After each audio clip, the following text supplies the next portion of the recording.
You slept 8 hours last night, maybe 9, and you woke up exhausted anyway. Not the kind of tired a second coffee fixes, but the kind that's already sitting behind your eyes before your feet touch the floor. Here's what almost nobody tells you. The problem was very likely never the number of hours. It was everything that happened in the 2 or 3 hours before you closed your eyes. A window most sleep advice skips over entirely. Tonight, I'm giving you the actual Nordic evening ritual. Not a supplement, not a gadget, just a specific sequence that explains why some people wake up genuinely rested on less sleep than you're currently getting. Let's get straight into it, because that's the promise of this video. Your nervous system doesn't have an off switch. It has a dimmer, and for most people, that dimmer stays somewhere between medium and high, right up until the moment they try to fall asleep. And then, we act surprised when 8 hours in that state doesn't restore us the way it should. Before I walk you through the ritual, I want to be transparent about what this video is. What follows is built from well-established sleep science and real Nordic evening practices, filtered through my own experience and interpretation, my honest translation of it, not medical advice. If you're dealing with a genuine, ongoing sleep problem, please talk to a doctor. This is for education and entertainment, meant to inform, not replace guidance from a qualified professional. I'm Freya Holm. I grew up in a small fishing town on the Danish coast, daughter of a teacher and a fisherman. And evenings in our house followed the same quiet sequence for as long as I can remember, long before I understood there was a name for any of it. I trained as an interior designer in Copenhagen and spent 8 years organizing homes for urban families, and one thing came up again and again in conversations that had nothing to do with furniture at all. Women telling me they slept a full night and still woke up feeling like they hadn't rested. What I noticed in home after home was never really about the bedroom itself. It was about what filled the 2 or 3 hours right before it. Here's the perspective I want you holding on to for this video. In Denmark, and across the Nordic region more broadly, there's a real physical shift in the evening, lighting, temperature, timing, that quietly tells the nervous system the day is finishing, long before anyone actually gets into bed. Most modern evenings do the opposite. Bright light until the last minute, a meal eaten late, a phone held close to the face until the second the lights go off. Then an expectation that the body will simply comply and drop into deep, restorative sleep on command. It rarely does. Sleep isn't something you can force at 11 p.m., if nothing, before it signaled you were heading there. Stick with me, because the piece connecting all of this together is a specific Nordic bathing tradition most people have heard of, but never understood the actual mechanism behind.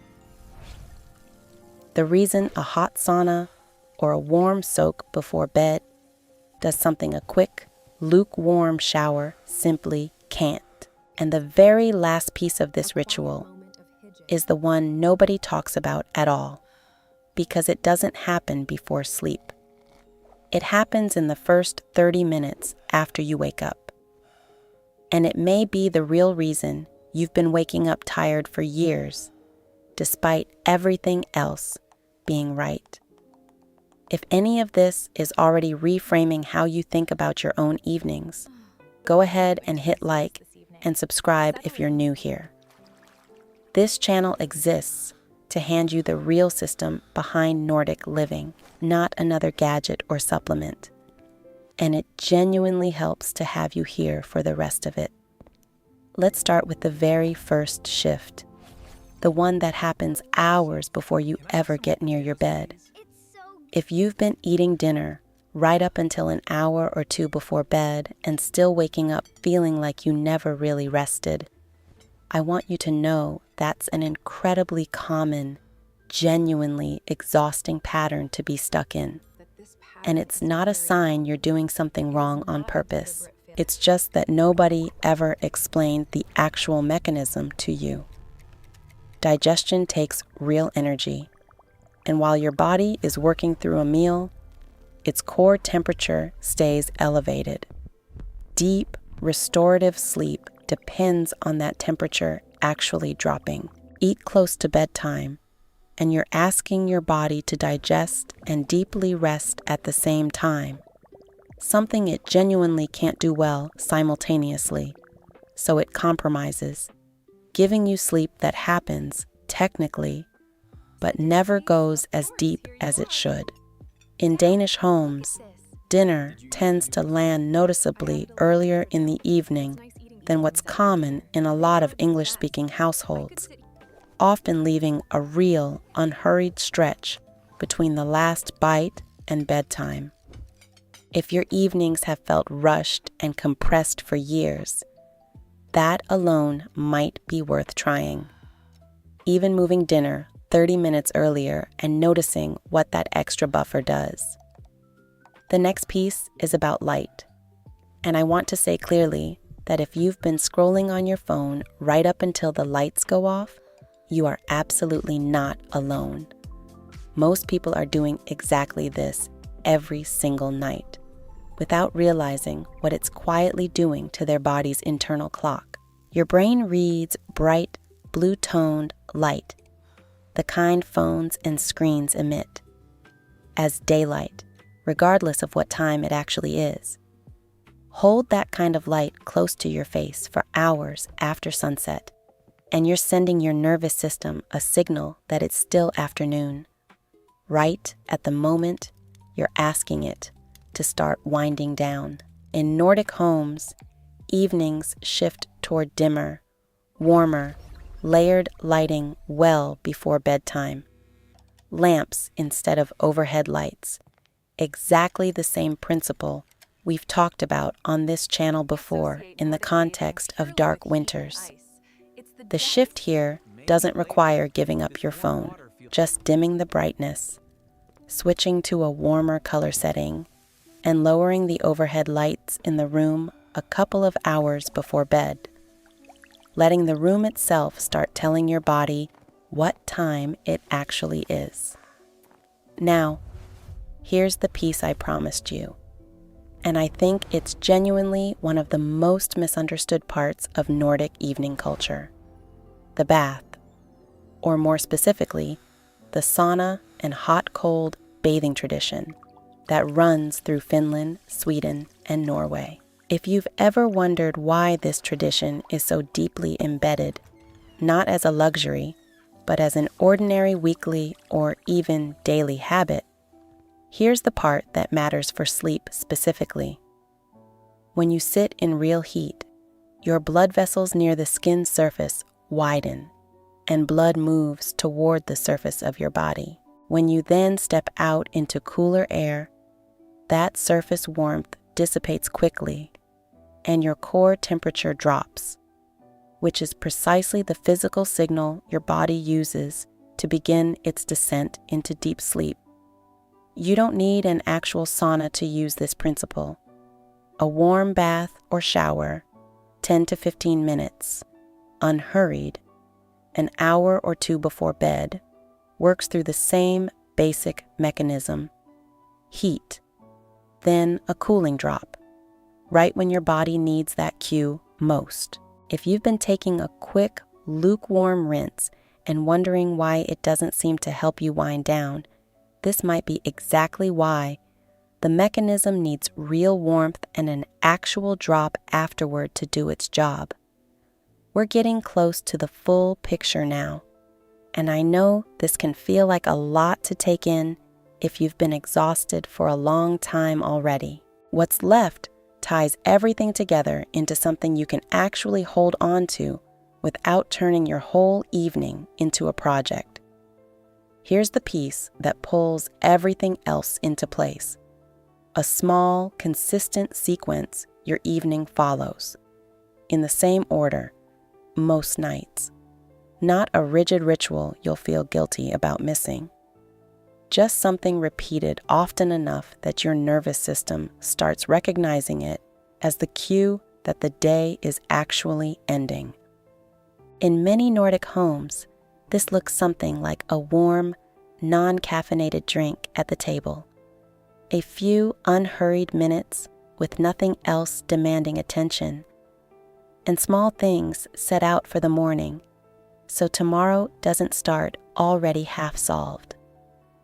If your evenings currently have no real ending, just a drift from one task into exhaustion into bed, that lack of a consistent close might be doing more damage than any single missing habit on this list. The body learns rhythms through repetition, not through willpower on any one given night. And now, the piece I told you mattered most, the one that has nothing to do with the evening at all. If you wake up and reach for your phone before your feet even touch the floor, I want you to know how common that is, and also how much it might be costing you, regardless of how well the night before actually went.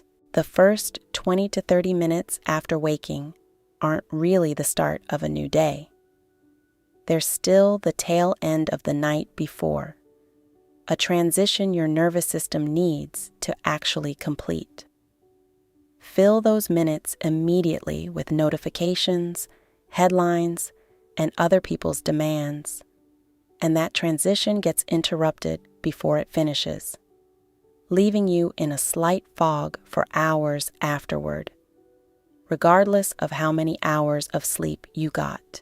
In Danish homes, mornings tend to protect a quiet stretch before the phone enters the picture at all, not out of discipline, just habit, repeated long enough that it stopped requiring effort. If you've been waking up groggy despite doing everything else right, this piece, more than any other on this list, might be the one actually holding you back. I want to say clearly, because I think it matters. If none of this feels like it's working after one night, that doesn't mean it's not working for you. Sleep responds to repetition, not to a single perfect evening. Give the sequence a few nights in the same order before deciding anything. Here's everything together, in one breath. An earlier dinner, so your body's temperature is free to drop when you actually need it to.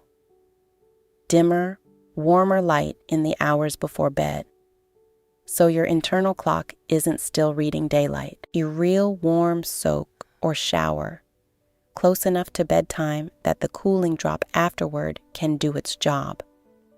A small, consistent evening sequence, repeated in the same order, so your nervous system has something to follow instead of waiting for exhaustion to do the work.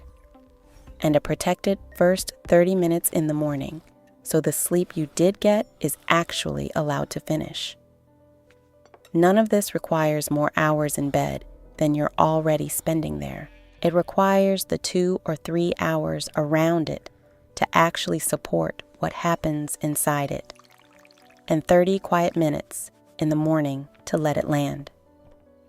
If you've been waking up exhausted for a long time, despite doing everything you thought you were supposed to, I want you to hear this clearly. That was never a personal failure. Nobody explained the part before sleep or the part right after it, and no amount of trying harder inside the 8 hours themselves was ever going to fix a problem that was happening outside of them. Tell me in the comments which piece of this your evenings are missing most right now. The earlier dinner, the dimmer light, the warm soak, or finally protecting your first half hour in the morning. I read every single comment. And if you know someone who's been waking up tired for years and has tried everything except the piece that was actually missing, send this to them. She might be one earlier dinner, one dimmer lamp, and one quiet morning, away from the rest she's actually been looking for. I know how discouraging it can feel to hear 5 things at once when you're already running on empty, like exhaustion itself is being handed one more task to manage. So if all of this feels like too much tonight, here's the honest, smallest version. Pick just one piece, the one that felt most familiar as you were listening, and let that be enough for now. You don't need the full sequence perfectly in place to notice a difference. Even one piece, repeated for a few nights, tends to shift something. And I want to be honest about something else, because I think it matters more than any single habit on this list. Waking up exhausted after what looked, on paper, like a full night's sleep is not a character flaw.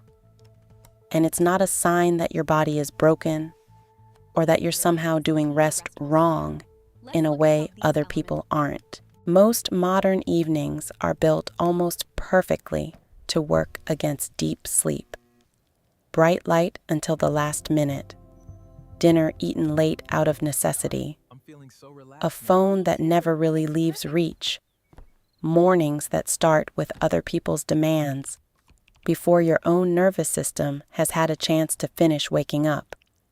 If you felt like you were failing at something as basic as sleep, that feeling was never really about you. It was about an evening built by circumstances that never had rest in mind to begin with.